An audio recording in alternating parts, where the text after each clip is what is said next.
Hey guys, this is Rachel, and today I'm going to be talking to you all about CHAMPS, which is one of the best practices. So what is it? It's a classroom management system to help develop an instructional setting where the students are more responsible and motivated and engaged in the task that's happening at that moment. And the students are going to benefit from this because it helps them to understand the expectations across every setting within their school day. And in order to get the full benefits of this practice, it needs to be implemented throughout the entire school. And this can include setting CHAMPS for while they're in the hall or the bathroom, the cafeteria, their special classes, things like that. Your targeted audience, to be successful, it probably needs to be for the entire classroom. And students with behavioral disorders and students that require a very structured setting with clear expectations are going to benefit from this, as it does provide those guidelines for them to follow for each activity. And research has shown that CHAMPS increases appropriate behaviors and decreases office referrals, so this should really be considered when trying to find a classroom management plan that benefits your classroom.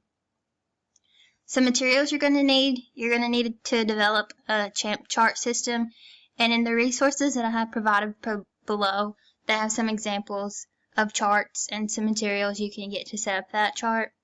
You're going to want your expectations and your activities, and you're going to want to put the chart somewhere in your classroom that's really visible to all students. CHAMPS needs to be taught explicitly, then retaught, and continue to be reinforced on a regular basis. And students should also be reinforced for following the CHAMPS procedures, and this needs to be a class-wide reward system like a token system or something like that. So this sign up here, it's an example of how someone has set up their chart system.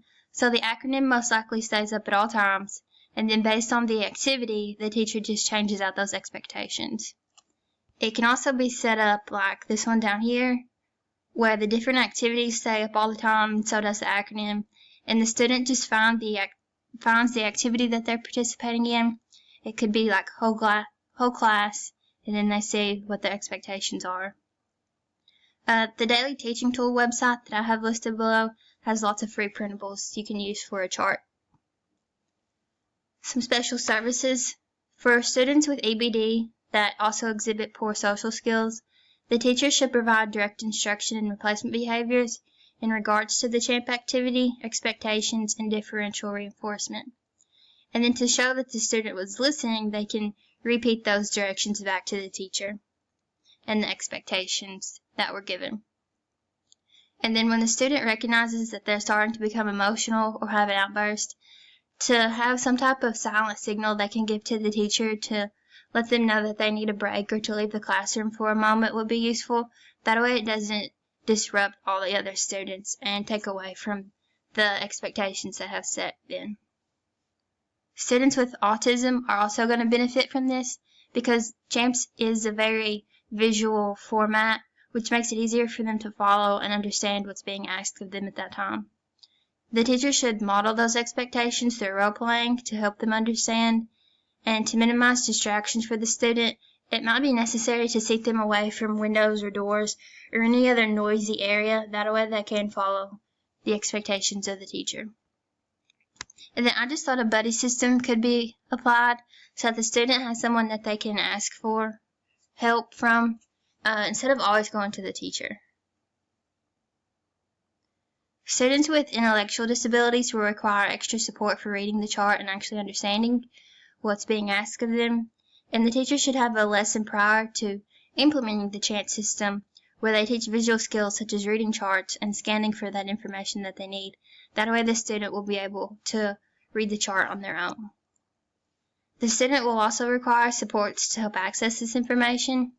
They may benefit from a larger printed chart or having their own that they can keep with them to refer back to, or someone that they can ask to help them to read the chart. And then I think all students will benefit from the teacher demonstrating each step or expectation to clarify any questions they have, because what the teacher thinks they're asking of the students may not actually understand, so you kind of want to clarify that up for them. So your procedures. The acronym CHAMP reflects the categories or types of expectations that the teacher should clarify for students.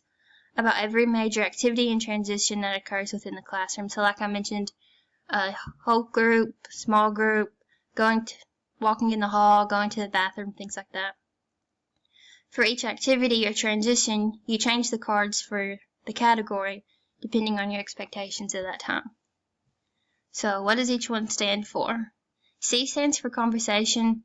So can your students talk to each other during that activity?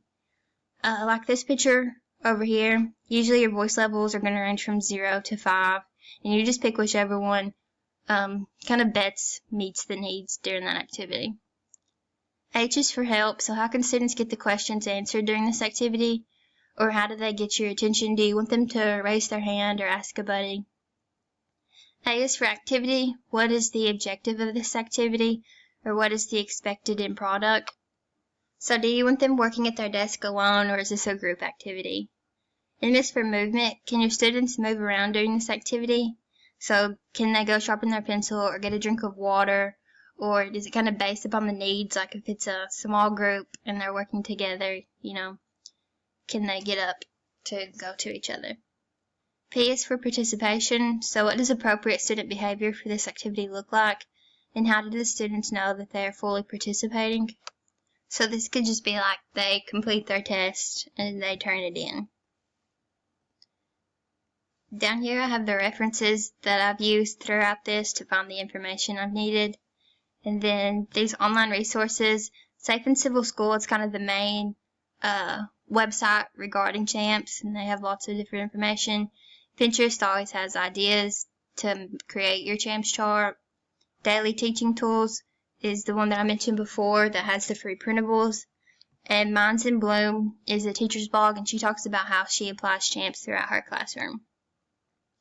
So I hope you guys find this beneficial, and I hope that you're able to apply it someday. Thanks.